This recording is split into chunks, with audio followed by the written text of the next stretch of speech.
Le parcours initial est un petit peu atypique puisque j'ai arrêté les études quelques mois avant le bac pour des raisons de santé, familiale, sociale, enfin mille et une raisons valables.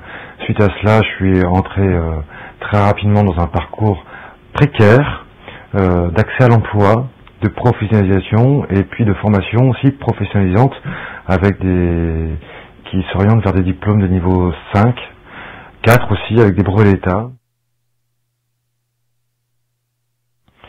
Et c'était aussi un très bon moyen pour moi de rassembler mes idées, de les hiérarchiser et puis de pouvoir les mettre en avant.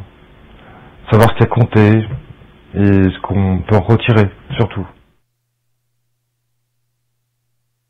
On n'aurait pas pu faire ce virage-là si on n'avait pas eu nos enfants.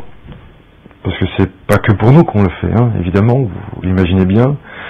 Et puis on a pu le faire parce qu'on a fait quelques rencontres qui nous ont donné confiance en nous. Et en moi en particulier, quelqu'un qui m'a donné envie de lire.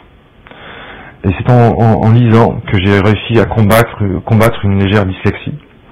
Et puis à force de lecture, on a envie de lire, et puis à force de savoir, on a envie de savoir d'autres choses, à poser des questions, à être curieux, et à se mettre à rédiger soi-même des documents et des rapports et des dossiers. Donc forcément, c'est la confiance en soi. Si quelqu'un vient me voir pour s'orienter vers une validation des acquis, je vais lui dire, pose-toi la bonne question, trouve ta motivation, sois déterminé et fonce. Forcément, ça vaut le coup.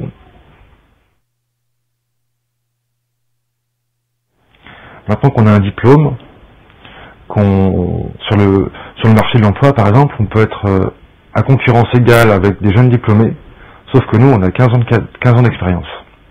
Ça compte dans la balance. Et puis ce diplôme nous octroie le choix de continuer ou pas des études ou de s'orienter vers une autre carrière. Même si on ne le fait pas, mais au moins on aura le choix. Ça c'est important.